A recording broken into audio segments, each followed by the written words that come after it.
Bienvenidos a La Verdad del Evangelio con Andrew Wommack, un ministerio de enseñanza que se enfoca en el amor incondicional de Dios y su gracia. Ya lo tienes, nos influenció de una manera profunda a mi esposo y a mí. Ya está hecho y ya tienes esa sanidad. Todo lo que tuve que hacer fue simplemente creerlo, recibirlo y darle gracias a Dios y seguir declarándolo, y todo comenzó a suceder en mi vida.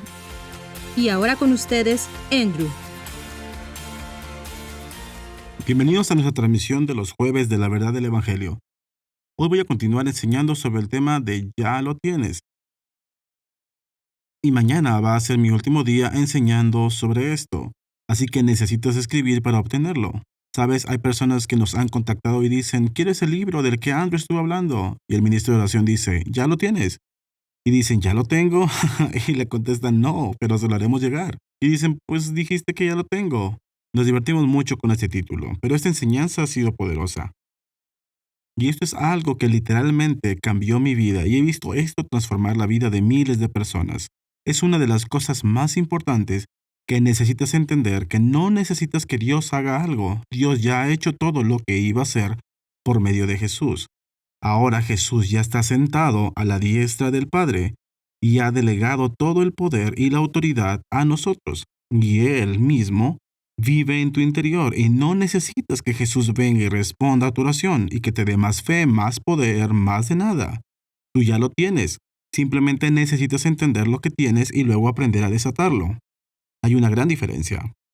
Eso resume prácticamente 6 semanas de enseñanza.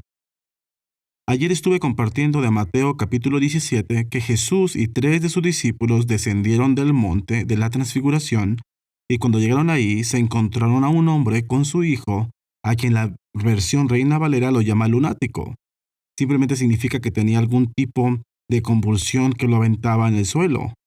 Y el padre intentaba hacer que los discípulos, los otros 9 discípulos que se quedaron al pie de este monte de la transfiguración y que intentaran echar fuera el demonio, no pudieron hacerlo. Así que le trajo el chico a Jesús y le pidió si podía hacerlo.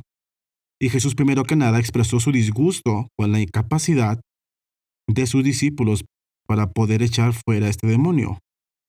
Y creo que esto tiene una aplicación directa para nosotros hoy en día. Que el Señor no está satisfecho con la incapacidad de su pueblo para suplir las necesidades de las personas. Y no estoy lanzando piedras a alguien más porque yo no he llegado a donde debo llegar. Sabes, en la Biblia literalmente dice que no solamente Jesús, sino que algunos de sus discípulos sanaban a todos. No he visto que todos los enfermos hayan sido sanados en alguna de mis reuniones. He visto milagros impresionantes, personas resucitadas, ciegos y sordos sanados, pero nunca he visto que todas las personas sean sanadas. No estoy insinuando que ya llegué a ese nivel.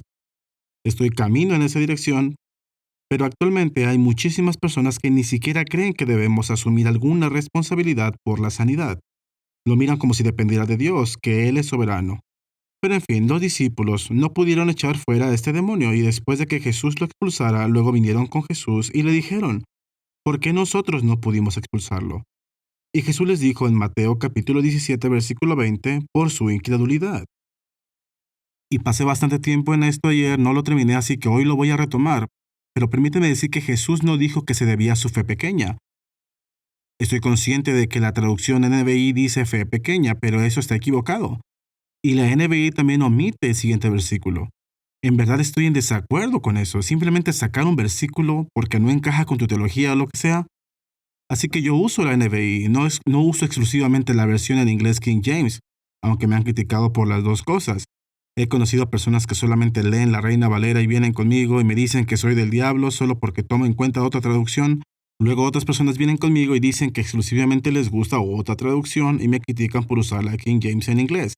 No creo que Jesús hablara en inglés como la King James, pero sí creo que esa traducción fue inspirada por Dios y pasaron cientos de años antes de que se cuestionara su fidelidad por alguno de los traductores modernos. Además, los traductores modernos, en fin, podría exponer mucho sobre esto, pero también creo que la versión Reina Valera es buena. Pienso que cuando dice que se debía a su incredulidad, que ese es el objetivo de Jesús, no tu pequeña fe. Y la razón por la que esto es importante es porque puedes tener fe. Puedes estar creyendo a Dios y decir, Padre, sé que tu voluntad es que yo sea sanado, sé que es lo que tú quieres, Lo creo, lo recibo y comienzas a creer y eres constante en esa dirección y sin embargo podrías dudar en tu corazón. De hecho, si lees esto en otro de los evangelios, dice en versículo 17, Marcos 9:17, y respondiendo uno de la multitud dijo, Maestro, traje a ti mi hijo que tiene un espíritu mudo, el cual donde quiera que le toma, le sacude y echa espumarajos y cruje los dientes y se va secando. Y dije a tus discípulos que lo echasen fuera y no pudieron. Y respondiendo él les dijo, Oh generación incrédula, ¿hasta cuándo he de estar con vosotros? ¿Hasta cuándo os he de soportar? Traédmelo. Así que todo esto está registrado en Mateo capítulo 17. Da un poco de explicación aquí en el versículo 18, donde dice que era echado en el fuego y en el agua a veces. Entonces, esto te muestra que este es algún tipo de convulsión. Pero en el versículo 20 nos da algunos detalles que Mateo no menciona. En el versículo 20 dice, y se lo trajeron, y cuando el espíritu vio a Jesús, sacudió con violencia al muchacho, quien cayendo en tierra se revolcaba echando espumarajos. Hombre, hay muchísimo que decir de estos versículos. No tengo el tiempo para enseñar todo esto. Quiero enfocarme en lo que Jesús dijo. El problema es su incredulidad, no su fe pequeña. Pueden tener fe y una fe pequeña. Es suficiente para ver que se realice un milagro si no está anulada por la incredulidad. Ese es el punto al que estoy intentando llegar. Y esto contiene grandes verdades aquí, y es que esa enfermedad era causada por demonios. Hay muchas enfermedades en la actualidad que son causadas por demonios. A veces los doctores dicen, simplemente no sabemos por qué está sucediendo esto. Y es porque están buscando una respuesta en el ámbito físico cuando la respuesta es espiritual. En el versículo 21, Jesús le preguntó al Padre, ¿cuánto tiempo hace que le sucede esto? Y él le dijo, desde niño, y muchas veces echan el fuego y en el agua para matarle, pero si puedes hacer algo, ten misericordia de nosotros y ayúdanos. Así que el Padre llevó al muchacho con Jesús y con sus discípulos, creyendo por una sanidad. Pero aquí puedes ver que comienza a dudar porque ahora no está seguro que puedan hacer algo. Los discípulos habían fracasado y ahora se está preguntando si Jesús fracasará. Entonces él dijo, si puedes hacer algo, ten misericordia de nosotros y ayúdanos. Sabes, no estoy culpando a este padre. Puedo entender su frustración, pero esto no es fe. Si tenía fe, ahora estaba comenzando a menguar y dice, si puedes hacer algo. ¿Y cómo respondió Jesús? Jesús tomó toda la responsabilidad y dijo, hey, no tienes que preocuparte por esto, no tienes que creer, yo me encargo, yo me encargaré de esto. No, Jesús respondió diciendo, si puedes creer, al que cree, todo le es posible. Jesús no iba a tomar toda la responsabilidad de esto. Este padre tenía que creer. Él dijo, si crees, tu creencia es importante. Y como ya dije, este no es el punto en el que quiero enfocarme, pero este es un error que se comete seguido cuando la gente está ministrando sanidad a otra persona. Piensan que es la voluntad de Dios y yo lo creo, entonces no importa lo que la otra persona crea, te voy a sanar con mi fe. No puedes hacer eso. En el capítulo 6 de Marcos, Jesús estaba en su pueblo natal y dice, no pudo hacer allí ningún milagro, salvo que sanó a unos pocos enfermos poniendo sobre ellos las manos y estaba asombrado de la incredulidad de ellos.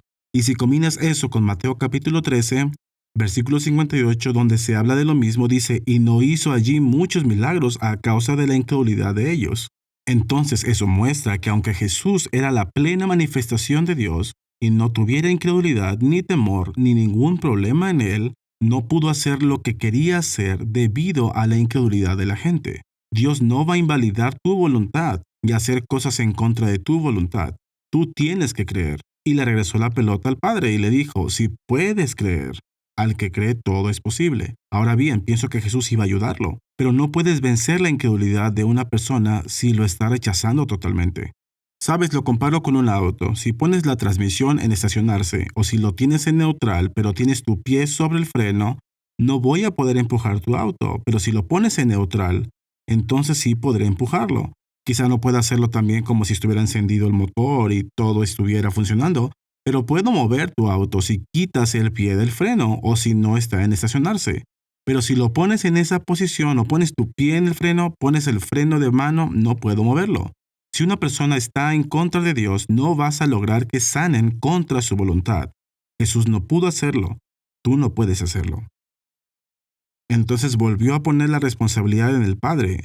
Si puedes creer, todo es posible para el que cree. Y en el versículo 24 dice, inmediatamente el padre del muchacho clamó y dijo, creo, ayuda a mi incredulidad. Este hombre está diciendo, tengo fe, pero también tengo incredulidad. Sí creo. Es por eso que vino con Jesús, porque vio que sus discípulos lo intentaron, pero no funcionó. Y estaba empezando a perder algo de fe, así que dijo, sí creo, ayuda a mi incredulidad. Jesús no le respondió diciendo, mira, ¿crees o no crees? Pero no puede haber una combinación de las dos. No lo reprendió de esa manera, sino que en vez de eso, cuando vio que la gente se agolpaba, reprendió al espíritu inmundo y lo expulsó. Y bueno, el punto que esto muestra es que puedes creer. Así como este padre, yo pienso que es la razón por la que había venido con Jesús, pero también luchaba con la incredulidad. Hay algunos de ustedes viendo este programa que creen que la voluntad de Dios es que sean sanados, que sean prosperados, que se restaure su matrimonio, que sucedan cosas buenas. Si crees, pero luchas con la incredulidad. Sabes, en el libro de Santiago, esto es prácticamente lo mismo que Santiago estaba diciendo en el capítulo 1, cuando dice, y si alguno de vosotros tiene falta de sabiduría, pídala a Dios, el cual da a todos abundantemente y sin reproche, y le será dada. Pero pida con fe, no dudando nada, porque el que duda es semejante a la onda del mar, que es arrastrada por el viento y echada de una parte a otra. No piense pues quien tal haga que recibirá cosa alguna del Señor. El hombre de doble ánimo es inconstante en todos sus caminos. Lo que eso está diciendo es que puedes creer y dudar en tu corazón, titubear. Y si lo haces, pues esa duda contrarresta, debilita, anula la fe que tienes. Entonces, de vuelta a Mateo, capítulo 17, los discípulos dicen, ¿por qué nosotros no pudimos expulsarlo? Y les dijo, debido a su incredulidad. Ellos sí tenían fe. Es por eso que hicieron esta pregunta, porque lo habían intentado, habían creído y ya lo habían logrado antes. Pero en esta instancia habían hecho todo lo que sabían hacer y no vieron los mismos resultados. Y si miras de nuevo en Marcos capítulo 9, una de las razones por las que creo que experimentaron incredulidad es porque cuando finalmente llevaron a ese muchacho con Jesús, el espíritu lo derribó y cayó en el suelo, y dio vueltas y echó espumarajos por la boca.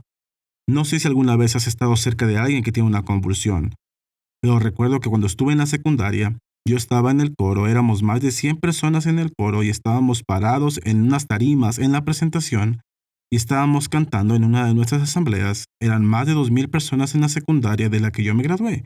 Y había una chica justo al frente mío, y ella asistía a la iglesia conmigo, así que nos conocíamos. No éramos muy cercanos, pero nos conocíamos. Y en fin, ella comenzó a tener una convulsión epiléptica durante esta presentación.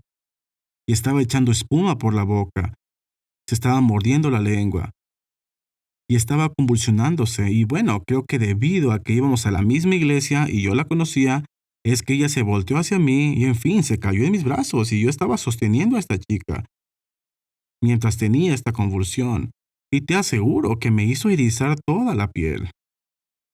Fue espantoso. Fue la primera vez que veía a alguien así, ni siquiera sabía lo que estaba pasando. Y mi punto es que si alguna vez has visto a alguien tener una convulsión como la tuvo este muchacho, y que cayera en el suelo y sacar espuma por la boca, provoca una reacción de tu parte. Y casi todo el tiempo, a menos de que seas una persona espiritual y madura, va a provocar temor y duda, y en particular si vas a echar un demonio de alguien. Y comenzar a tener una convulsión manifestándose de esta manera, pareciera lo contrario a lo que estás creyendo. Ahora bien, no siempre es de esa manera. A veces cuando oras por una persona, las cosas se ponen peor. Como si estuvieras orando por una persona que tuviera convulsiones y estuvieras ordenando que se fueran esas convulsiones, y si comenzara a tener una convulsión, eso de hecho podría ser algo muy positivo, porque podría significar que ese demonio ya estaba saliendo, y este fue su último estirón, fue su último esfuerzo para influirte por lo que ves y no por lo que crees. Y de hecho podría ser debido a que lo expusiste, se va. Si no reaccionaras ante esto, entonces podría ser un último esfuerzo. Eso es exactamente lo que le sucedió a Jesús en esta instancia, como está registrado en Marcos capítulo 9. Que cuando el muchacho poseído por el demonio vino con Jesús, ese demonio se manifestó y lo aventó al suelo y se retorció y sacó espumarajos por la boca. Si eso mismo sucedió con los discípulos, entonces debería ser fácil entender por qué ellos tuvieron incredulidad, porque le estaban ordenando que fuera libre y en vez de ver que se liberaba, parecía que empeoró. Y eso los afectó por lo que vieron en vez de lo que Jesús les había dicho, que ellos tenían poder y autoridad. Y por lo tanto pienso que ellos todavía estaban creyendo. Esa es la razón por la que hicieron la pregunta. Si ellos hubieran dejado de creer totalmente, si hubieran dicho, bueno, pues esto no funciona, no creo que lo que Jesús nos dijo sea verdad, entonces no le hubieran hecho esta pregunta. El mismo hecho de que ellos le hicieran esta pregunta, ¿por qué no pudimos expulsarlo? Eso muestra que ellos tenían fe, pero no vieron que su fe produjera los resultados correctos, y Jesús les reveló que se debía a que tenían incredulidad. La incredulidad y la fe son fuerzas opuestas, y si dudas, como lo dice en Santiago capítulo 1, pero pida con fe, no dudando. Si dudas, eres como la ola del mar, arrastrada por el viento y echada de una parte a otra. No piense pues que en tal haga que recibirá cosa alguna del Señor. El hombre de doble ánimo es inconstante en todos sus caminos. Ser de doble ánimo significa que una parte de tu mente está diciendo, lo creo, lo recibo. Con la otra parte estás viendo lo que parece que no está funcionando y estás teniendo pensamientos de duda e incredulidad. Eso es doble ánimo. Tienes que llegar al punto en que simplemente crees una cosa, que esa palabra está funcionando, que lo que dije sucederá. Entonces, estos discípulos tenían incredulidad que estaba anulando su fe. Ahora bien, creo que es importante que entiendas este principio. Permíteme darte un ejemplo de una vez que estuve en Omaha, Nebraska. Acababa de ver a un hombre que había resucitado en esta iglesia en Pritchett, Colorado. Y hombre, me refiero a que estaba encendido. Pensé que si podía haber personas resucitadas de entre los muertos, entonces podría haber toda clase de milagro. A toda persona ser sanada. Y estaba en Omaha, Nebraska, y había un hombre sentado en la fila de enfrente a mi izquierda, estaba en su silla de ruedas, estaba cuadripléjico, y yo ya no podía esperar más para terminar de predicar y poder ministrar a este hombre, y yo tenía la expectativa de que fuera sanado. Entonces me bajé de la plataforma, bajé con él y le dije, ¿estás sanado en el nombre de Jesús? Me agaché y lo tomé de su mano y lo jalé de la silla de ruedas, y este era un hombre grande. Si él hubiera estado de pie sería de más de unos 80 metros. En fin, simplemente lo jalé y se me vino encima así y cayó sobre su rostro, y debido a que era cuadripléjico no pudo sostenerse. Me refiero a que cayó de frente en el piso. Y yo simplemente estaba devastado. Y hombre, podías escuchar las quejas y reclamos, podías escuchar a las personas hablar, y en fin, no sabía qué más hacer. Simplemente me agaché y lo levanté, lo abracé, lo puse de vuelta en su silla de ruedas.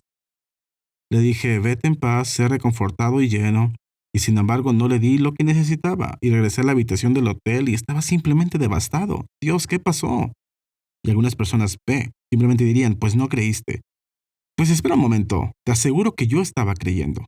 Había fe, había algo de fe en mi corazón, o no hubiera hecho eso. ¿Cuántos de ustedes han levantado a un cuadripléjico de una silla de ruedas para que camine? Si no esperaras tener resultados positivos, no lo habrías hecho. Sabes, cuando la gente dice, pues no creíste, no, sí creí, y eso es lo que me confundió. Yo tenía fe, y sabía que estaba creyendo, pero no obtuve los resultados correctos. Entonces, ¿cuál es la diferencia? Yo tenía fe, pero cuando sucedió algo que no encajaba con mi fe, reaccioné por lo que vi, por las quejas y reclamos y la crítica que sabía que provenía de las personas. ¿Y sabes qué era eso? Eso era incredulidad. Jesús lo dijo de esta manera en Juan 5:44. ¿Cómo podéis vosotros creer? Pues recibir gloria los unos de los otros y no buscáis la gloria que viene del Dios único. Yo no estaba pensando solamente en Dios y haciendo lo que me dijo, estaba intentando agradar a la gente. Cuando me di cuenta que la gente estaba molesta, cuando supuse que quizá este hombre estaba molesto, fui más sensible a ellos que a Dios, y eso es incredulidad. Estaba preocupado por lo que la gente estaba pensando. Estaba pensando en una demanda legal, estaba pensando qué va a suceder. Todo eso es incredulidad. Ahora bien, yo tenía fe o no lo habría hecho, pero tenía esta incredulidad, y eso anulaba mi fe.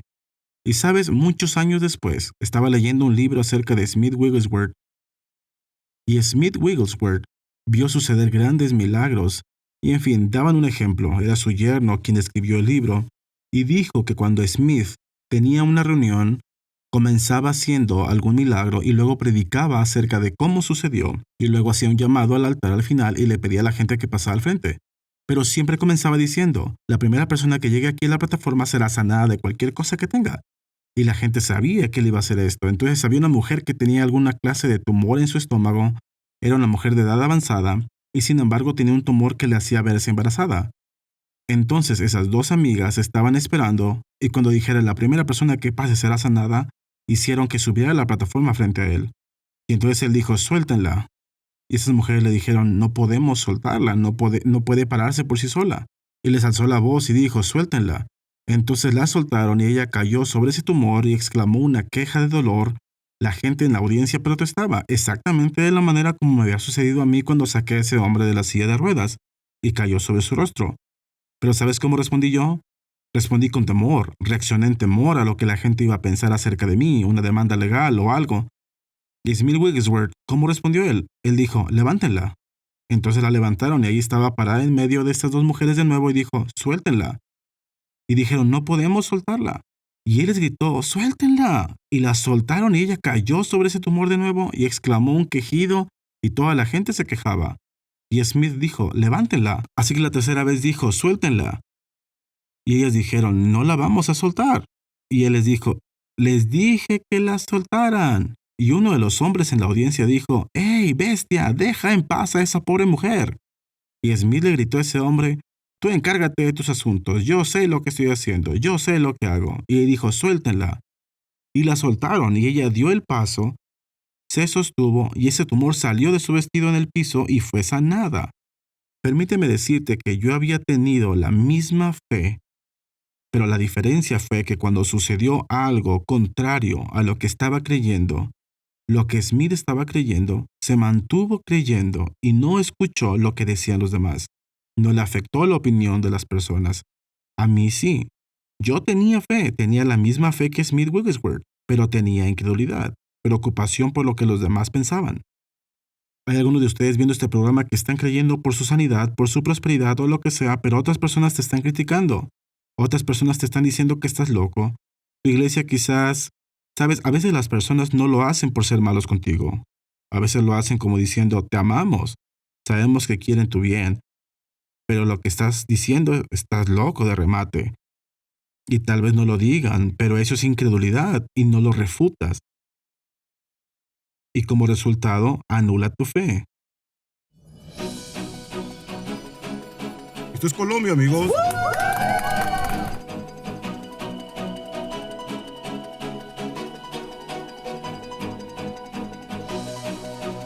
Esta noche pude dar mi testimonio, así que después de la reunión en la iglesia, nos pidieron que pasáramos al frente y estuviéramos listos para orar por la gente.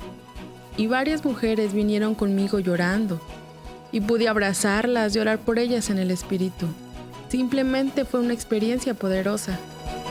Y esta mañana tuvimos un servicio para los jóvenes. Nos pusimos en pie y les preguntamos si alguien quería escuchar la voz del Señor con más claridad. Y el Espíritu de Dios se movió ahí con mucho poder. En verdad hubo una manifestación del Espíritu Santo en ese lugar. Ya no se trataba de nosotros, sino de lo que al Padre más le importa, que son sus hijos. Poder compartir el Evangelio con personas cuyos corazones están abiertos para recibir amor, la palabra, para experimentar una transformación, la sanidad, ha sido una experiencia hermosa. Se dieron muchísimos milagros. Hubo un hombre joven que vino con dolor en sus piernas y oramos por él y pude escuchar y sentir un crujido en su pierna y le pregunté, ¿cómo te sientes? Y él dijo, estoy sanado. Y Dios es muy grande por todas las cosas que Él hace. So I know the Lord is very big God for everything He did for me tonight. Gracias a Charis Bible College por enviar un grupo misionero a Villavicencio, Colombia, para impactar los corazones y las vidas de todos aquí en Colombia. Andrew Wommack Ministries continúa esparciendo el Evangelio por todo el mundo. Para ser parte de lo que Andrew está haciendo en lugares como Colombia, sé un asociado nuestro o visita nuestro sitio web para encontrar un campus de Charis Bible College cerca de ti.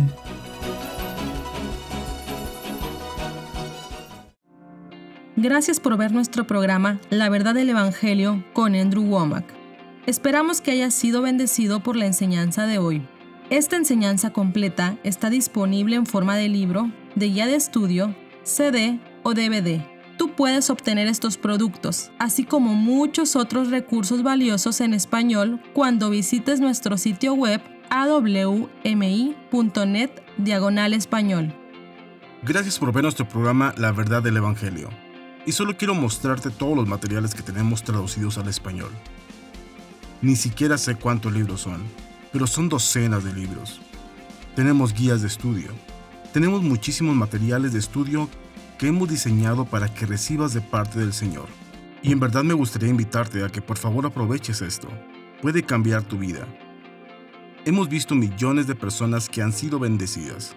Dios te ama y todos estos materiales están aquí simplemente para ayudarte a crecer. Así que échales un vistazo. Nuestro anunciador te dará información acerca de cómo puedes recibir nuestros materiales de estudio en español. Por más de 20 años, Charis Bible College ha estado entrenando y capacitando estudiantes para que conozcan quiénes son en Cristo y para iniciarlos en el llamado y el plan que Dios tiene para ellos. No solo contamos con nuestro campus principal en Woodland Park, Colorado, pero también tenemos institutos en varios lugares por todo el mundo. Si estás interesado en asistir a Charis Bible College en español, visita charisbiblecollege.org para que localices un campus cerca de ti. Andrew Wommack Ministries tiene varias oficinas y sedes de Charis Bible College en todo el mundo. Para encontrar una extensión cerca de ti, visita nuestro sitio web. No dejes de acompañarnos en nuestra siguiente misión para recibir más de la verdad del Evangelio con Andrew Wommack. Me complace que no solo tengamos mi programa traducido al español, sino que también puedas llamar y recibir oración. Tenemos ministros que orarán contigo en español. Puedes ver un número en tu pantalla al que puedes llamar y podemos ayudarte de cualquier manera. Queremos orar contigo y ayudarte a recibir lo mejor de Dios. Así que anota ese número, llámanos y permítenos orar contigo hoy.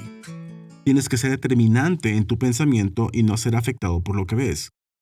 Y entonces estos discípulos fueron afectados por esto. El problema fue la incredulidad. La mayoría de las personas, sabes, si pudieras imaginártelo ahora mismo, como dos termómetros. Esos termómetros con una aguja que mide la temperatura y demás, pero digamos que uno de ellos midiera la fe y el otro la incredulidad. La mayoría de las personas se enfoca solamente en la fe. Y si oran por algo y no ven que suceda, piensan que lo que tienen que hacer es desarrollar más fe. Convocan una cadena de oración y hacen que muchas personas se pongan de acuerdo y acumulan toda su fe y piensan, necesitamos más fe. Pienso que una forma diferente de abordar esto es simplemente lidiar con la incredulidad. Si desconectas la incredulidad y si drenas tu incredulidad al punto que ya no tienes ningún pensamiento, ningún sentimiento contrario a lo que estás creyendo, entonces si la incredulidad llega a cero, una semilla diminuta de mostaza es más que suficiente para hacer que las cosas sucedan.